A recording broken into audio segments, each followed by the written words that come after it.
Hello, everybody. Welcome to my back porch. It's Dave Astorina, and I'm here with Dr. Mary Boardman again. This is Conversations with Dr. Mary Boardman.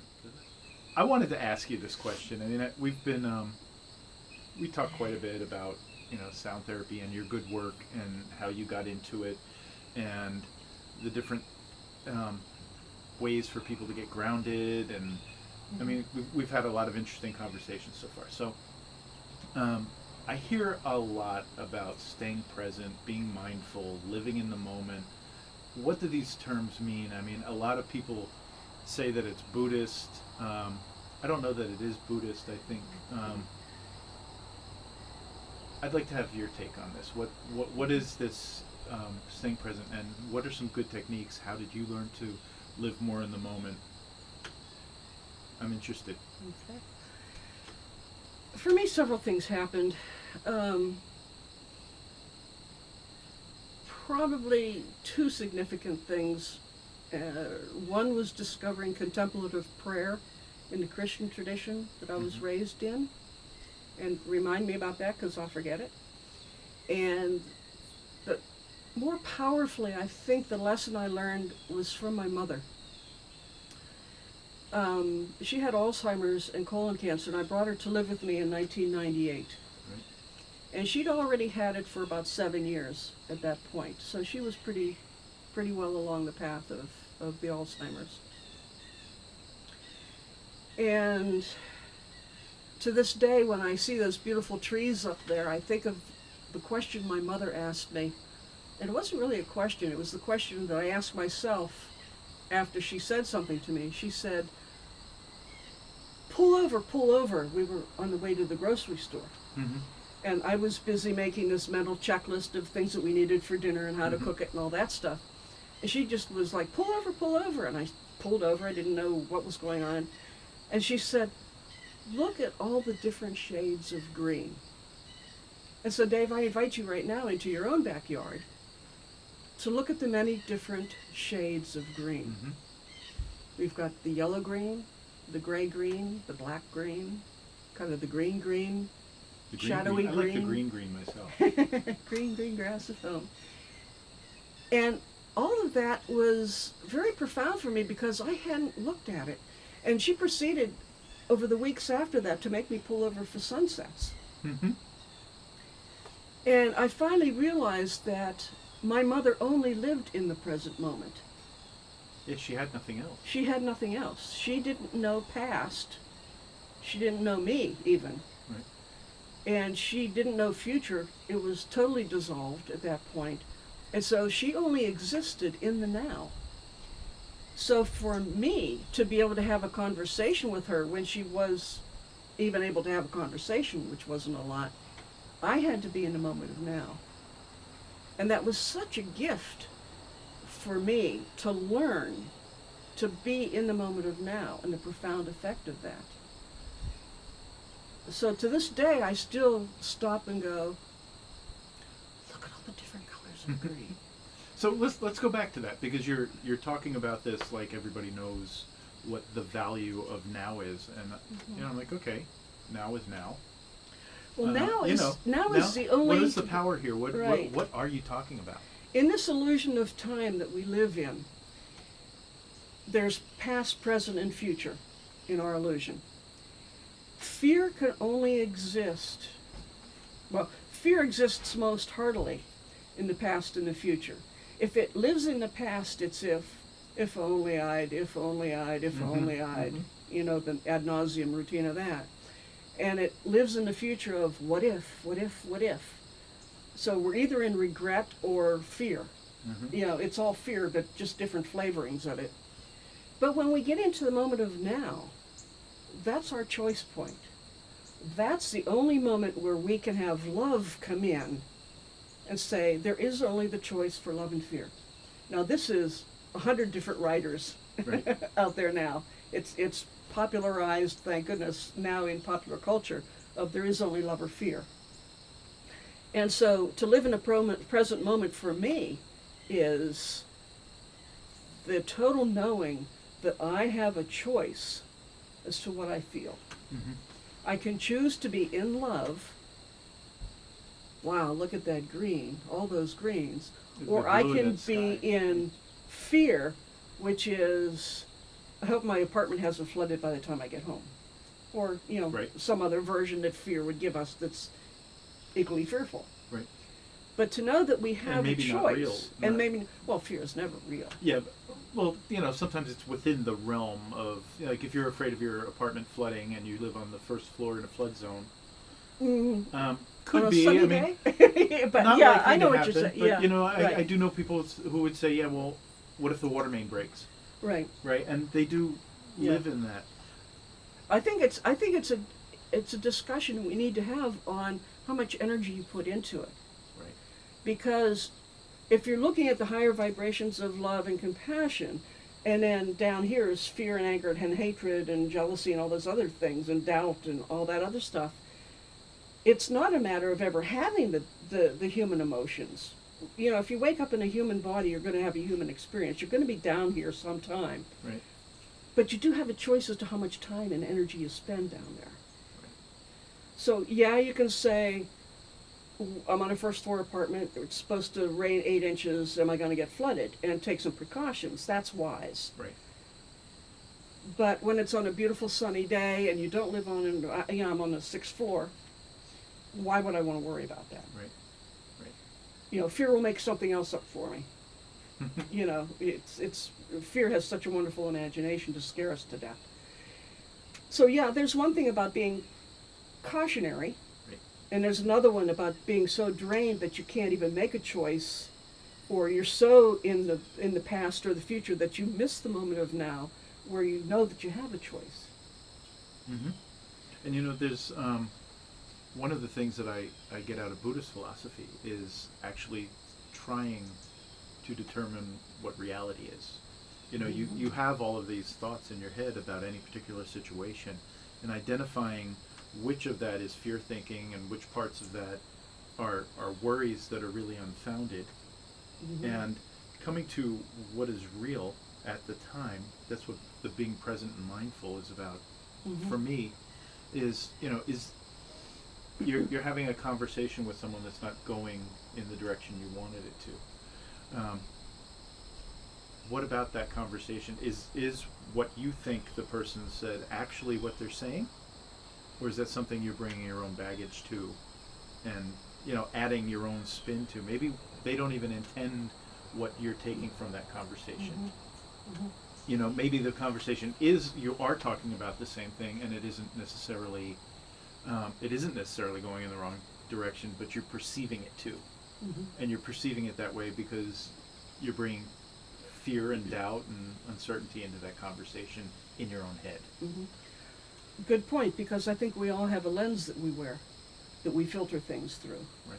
Through our own life experiences and belief systems. Absolutely. And we have no other real choice in that. Right. I mean, we do that as animals, right? You're always calculating as you walk through the world. Mm-hmm.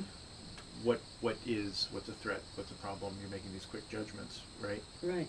But as a more evolved person, a spiritual being, I think it's more valuable to Mm-hmm. look beyond that and see what reality might be.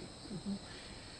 One of the tools that I use in my practice with not just couples and families, but in my corporate work, is to teach a communication tool called the awareness wheel. And it starts with, obviously, communication, but it starts with what you see and hear. Mm-hmm. Because that's where our lenses usually start. What do you see and what do you hear, and do they match? For instance, if I said to you, "You look great today." No matter, it's a passive-aggressive setup. No matter which one you respond to, it's going to be wrong, right? So do you respond to what I said, or how I said it, and what you heard? So if you get an inkling that what you see and what you hear don't match, then stop right then and say, well, wait a minute. I see this, but I hear that. Right. So let's get on the same page. If You you're from you New look Jersey, amazing today. If you're from New Jersey, you take it in a whole different direction. It becomes a sort of probably a sparring match with sarcasm. Okay. Well, if you want to get along with people in relationships, know when it's sarcasm and when it has to be communication. You know. Ask your wife. But they have to match. On some level, they have to match, or it's a setup. Right. And why even continue the communication if it's a setup? Right. Because it's not going to lead to communication or resolution. It's a waste of time and energy. Mm-hmm. Based on what you see and hear, if they match, then you form a thought. Based on what you think, you form an emotion. I think and I feel. Mm-hmm. Based on what you think and feel, you're going to do something, and maybe it's just communicate, maybe it's just talking. And the sixth part, the last part, is wish. There's always a wish. What do you want? Mm-hmm. Now, when I'm working with couples, they want to take the tension down. Families want more communication. Corporate work, well, bottom line is profits, but they want a team that's working together. Mm-hmm. So that's the want angle, and everybody agrees that's where the intention comes from. That's the desire, that's the want. And then we can work on the communication of how to get to that point. So I forget how we got into this, but you were talking about the lenses, the lenses that we see through. And I think it's not necessarily getting rid of the lenses, it's acknowledging the lenses and talking about the lenses and how your lenses match or don't match. Right.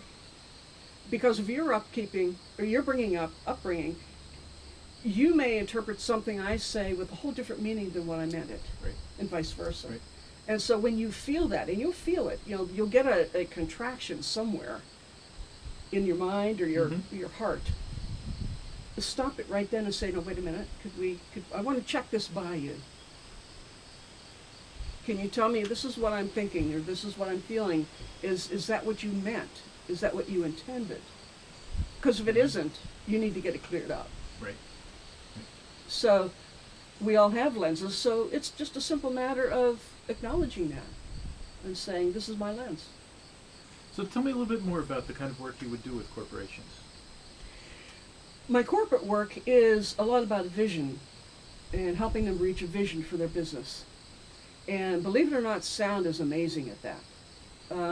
One of the companies that I worked with, and fortunately they were willing to go out on a limb, essentially at this point, and say, we're stuck, we're not all agreeing, and they trusted me with it. And what I did was I had this really big 18-inch crystal ball. And I brought them out to my retreat center. The heart bowl? The heart bowl, Yeah. And I put it in the center of the room on its stand, and I put them in, six of the people, they're top execs, on the floor with their heads about a foot away from the bowl. Radiating out. And as we've said in many of the posts before this, I work with spirit. I work very intuitively of what's needed and how it's needed, what to do, when to do it, what to say, this kind of thing. And so I get into their desire or their intention, which is to have a vision for the company. What's going to draw them together to make this company successful? They may have a product, but maybe they don't have the why of the product. Maybe they have the how, but not the why. Or they've got a team that's not coalescing for some reason. Again, it goes back to the lenses of that we're talking about. So what I did for them was I said, okay, going out on a limb here, lie down on the carpet, radiant heat, it was nice and warm, it was a fall day, and I put the ball down and I just started playing this wonderful crystal ball at different times. And I just asked them to hold the intention to get a piece of the vision. I know from working with groups that when a group holds the same intention, either they have the same vision or they each have a piece of it. You go into unified mind, and each person will download a piece of it, and when you put the people together, you get this whole vision. And that's essentially what happened. I don't know how long it went. I think it was like 15 or 20 minutes. And I stopped playing, and the room was absolutely quiet, and I didn't move. And it was another 10 minutes before somebody decided that, oh, it's done. And so they kind of looked around, And then the other people felt that ripple of consciousness movement, and then they opened up their eyes, and they go, oh, okay. And so then they sat up and they go, whoa. Because sound is altered state work. And so when we talked about the vision, they each had a certain piece of the vision, and we spent the rest of the day making it into a mission statement Mm-hmm. and a vision statement. And building that the they could- building in the why, and then they can get on board with it. They knew why they were doing it. It just wasn't what they were doing, it was why they were doing it, which is So- adding the heart to the head. So talk a little bit more about the power of the why in anything you do. Think about a target, for target practice. Mm-hmm. Your why is the bullseye. Everything else ripples out. The what, when, where, and how Right. are the concentric circles that come out of the why. So many people in business will start with the concentric circles and then kind of hope that they come to the why, Right. and then wonder why the business doesn't succeed. The why is what gets in your gut. It gets in your chakras and says, oh, this is my passion. Right. Because if your heart is engaged, if your passion isn't engaged, your business isn't going to succeed. Right. It's just not. It's not going to be, it may be successful, but it's not going to give you the joy. So the bullseye is the why. It's your passion of why are you doing, what gets you up in the morning? Right. What keeps you going? What What drives keeps you going? What drives you? Exactly.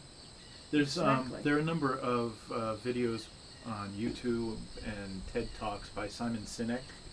I don't know if you've ever heard of him. He talks about your why and how your why is really important in business, and that people buy your why, not your product. Exactly.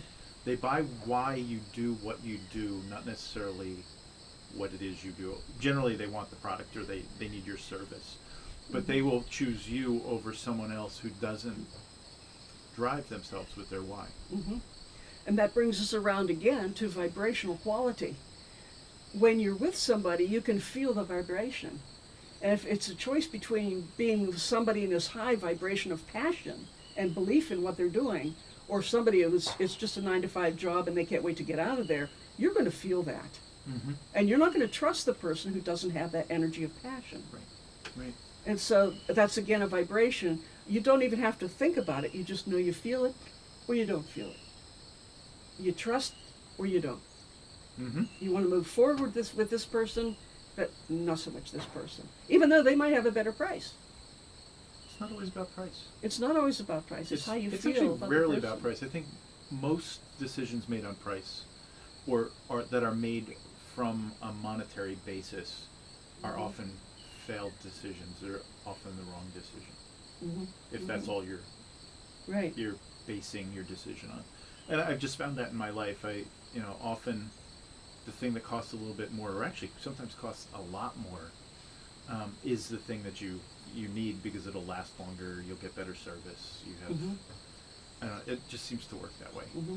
You can feel the energy around it. Yeah. Yeah. And I think people are the same way. People will feel your energy as to whether they come to you or not. Mm-hmm. I don't think it's ever any accident that people come to me for help, or that they walk in my office. It's never an accident. Mm-hmm. Never. Never. They were guided there. Yeah. Ooh, and so was that. I think that wasp was just guided to the center of my forehead. Thank That's you. what you get for feeding them, Dave. Well, they gotta eat. Everybody's gotta eat. Everybody's got to eat. Anyway, that was really interesting. Thank you again. Mm-hmm. Meet my friend the Fern. This is inspired by Zach Galifianakis. On the sides of a fern. Anyway, this has been Dave Astorina and Dr. Mary Boardman from Orion Psychotherapy and Energy Medicine. And thank you for your time. Thanks for watching. Thanks for watching. Bye for now.